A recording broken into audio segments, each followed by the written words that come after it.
Pai do Senhor, meus irmãos, pastor Everton Martins, você está no Teologando Entre Amigos. À minha esquerda está o diácono Jean Coutinho e na edição e sonorização Marcos Nascimento. E o Teologando Entre Amigos está estudando a forma de interpretar Mateus 24 e 25. Na aula passada, nós falamos sobre a origem das 3 perguntas que os discípulos fizeram a Jesus. Quando serão essas coisas? Que sinal haverá da tua vinda e do fim do mundo? Onde originou essas perguntas? E nós estudamos, Jean, na aula passada, que as perguntas elas foram baseadas em cima daquilo que Jesus falou, dentro do templo e depois fora do templo. E nós entendemos na aula passada que para entender Mateus 24, nós precisamos reportar a qual texto? Pai do Senhor, meus irmãos, para entender Mateus 24, nós precisamos reportar a Mateus 23, 37 ao 39. Ou seja, lá vai ser a introdução do discurso, de onde os discípulos então vão formular as suas perguntas. Então aprendemos que nós não podemos tirar o texto fora do contexto. Então, a primeira regra de interpretação: não se tira o texto do contexto. E nós falamos também sobre a importância que os discípulos eles deram ao templo para extrair de Jesus uma explicação mais apurada sobre aquilo que ele queria dizer. Então eles apresentaram o templo a Jesus para que Jesus explicasse melhor aquela situação. E Jesus, em vez de amenizar, Jesus agravou ainda mais, dizendo que não ficaria pedra sobre pedra. Porque, bem da verdade, que você vai entender que toda a interpretação, ela parte das perguntas que os discípulos fizeram a Jesus. Mas deixa eu lhe fazer uma pergunta, Jean, para você e para você. Você vai interpretar Mateus 24 baseado nas perguntas que os discípulos fizeram ou na pronúncia profética que Jesus falou? O que tu vai fazer para interpretar? Eu vou me basear na pronúncia profética que Jesus falou. Então, por que nós estamos partindo desse pressuposto? Porque tu já parou para analisar se os discípulos perguntaram alguma coisa errada? Se na sua indagação ou no seu questionamento eles perguntaram para Jesus alguma coisa que não coaduna com o seu discurso. É isso que nós vamos entender hoje no Teologando Entre Amigos. Nós vamos analisar as perguntas dos discípulos com o discurso de Jesus, para ver se há uma coerência ou uma ligação, se eles perguntaram com uma razão, ou seja, dentro de uma lógica do discurso de Jesus. E como é que nós vamos fazer isso? Nós vamos analisar cada uma das suas perguntas, comparando com o discurso de Jesus, certo, Gé? Certo. Então explica para eles entender. Nós vamos analisar agora a primeira fala de Jesus e comparar com a pergunta? Com a pergunta. Vamos lá. Mateus 23 e 38 diz assim: eis que a vossa casa vos ficará deserta. Só um detalhe aqui, deixa eu só passar para você, é que o meu auxiliar aqui, diácono Jean, ele não sabe de nada da aula. Ele é um representante seu aqui, é como as dúvidas ou a falta de clareza do texto que ele venha a ter, seja a mesma que talvez você venha a ter.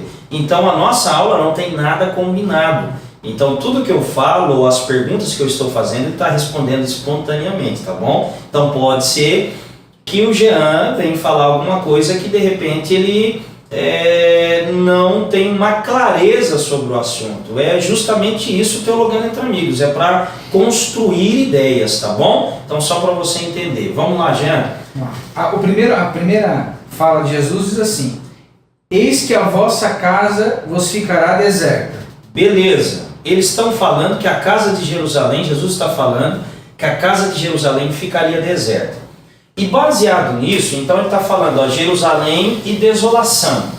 E quais foram as perguntas? Vamos estudar a primeira pergunta que os discípulos fizeram, que está em 24 e 3. É isso, já? Sim. Olha lá, acompanhe.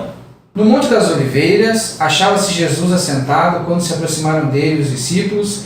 Em particular, ele pediram: dize-nos quando nos sucederão essas coisas. Segura para mim. Observa que a primeira pergunta que eles fizeram é: quando serão essas coisas?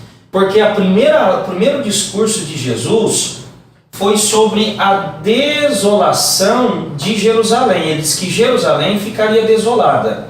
E os discípulos então perguntaram: quando serão essas coisas? Aí eu quero perguntar para você e para o Jean, que aqui está. Só o Marcos que não pode responder. Que você só vai ouvir a voz e não vai ver o Marcos. Há uma ligação ou uma coerência entre a fala de Jesus com a pergunta dos discípulos, para você entender melhor e o Jean entender melhor. Se eu pegasse e fundisse a pergunta dos discípulos com a fala de Jesus, olha como é que ficaria. Quando serão essas coisas, vírgula, a desolação de Jerusalém? Faria sentido? O texto faria sentido, Jean? Então observa, é como se ele estivesse perguntando: quando será a desolação de Jerusalém? Faz sentido? Faz sentido. Então beleza, então a primeira pergunta dos discípulos faz sentido. Vamos analisar a segunda. Jesus fala sobre o seu afastamento e o seu retorno, até que digas: bendito o que vem em nome de Deus. Jesus vai estar falando isso antes de sair, e ele saindo vai cumprir esse texto, um afastamento. E os discípulos perguntaram o que para Jesus? A segunda pergunta: qual o sinal da sua vinda? Qual o sinal da sua vinda? Vamos ver se tem uma coerência, uma ligação. A pergunta que os discípulos fizeram com a fala de Jesus. Observa que eles vão falar assim: que sinal haverá da tua vinda no teu retorno quando encerrar o seu afastamento? Faz sentido a pergunta? Faz sentido. Faz sentido. Por quê? Eles estão perguntando do sinal. Porque Jesus está dizendo: eu vou me afastar por um período de tempo, mas dentro de um período eu retornarei. Entenderam? Então eles estão perguntando para que nós venhamos saber que sinal haverá quando estiver chegando o tempo do teu retorno. Então a segunda também faz sentido. Vamos analisar a terceira pergunta. A terceira pergunta é aquela que surgiu quando Jesus já está saindo do templo e eles mostram a beleza do templo, né? E para extrair de Jesus alguma explicação mais apurada. E Jesus então diz para eles o quê? Que não ficaria pedra sobre pedra. O templo, Jesus estava dizendo que ele seria destruído. E a terceira pergunta, qual que eles fizeram? A terceira pergunta é: quando será o fim do mundo? Repita para eles lá, Jean. Quando será o fim do mundo? A terceira pergunta.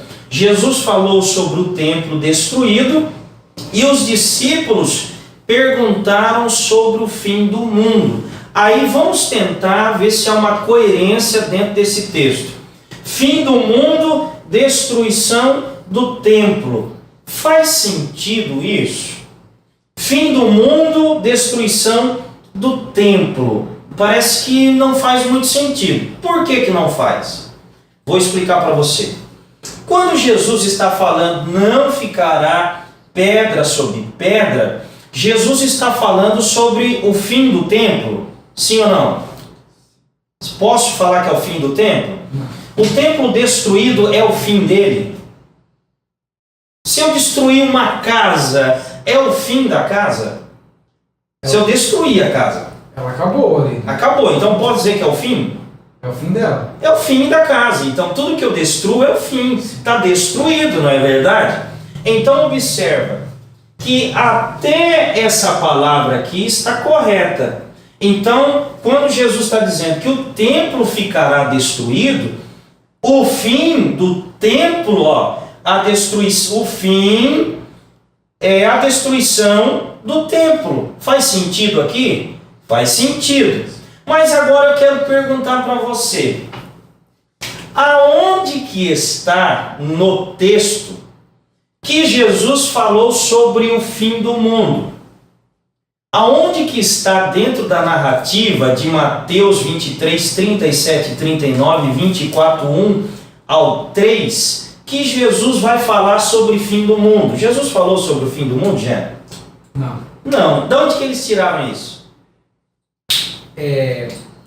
Pelo que a gente aprendeu na aula passada, é porque para os judeus, se chegasse ao templo ser destruído, para eles seria o fim do mundo, porque o templo era o lugar mais sagrado ali que para eles. Então, se chegou a destruir o templo, o resto acabou. Então entenda aqui, ó, a aula de hoje, que vai ser bem objetiva, você vai entender que nós precisamos entender aqui, ó, há uma coerência entre a primeira pergunta com a fala de Jesus, há uma coerência entre a segunda pergunta com a fala de Jesus, mas aqui não há uma coerência total.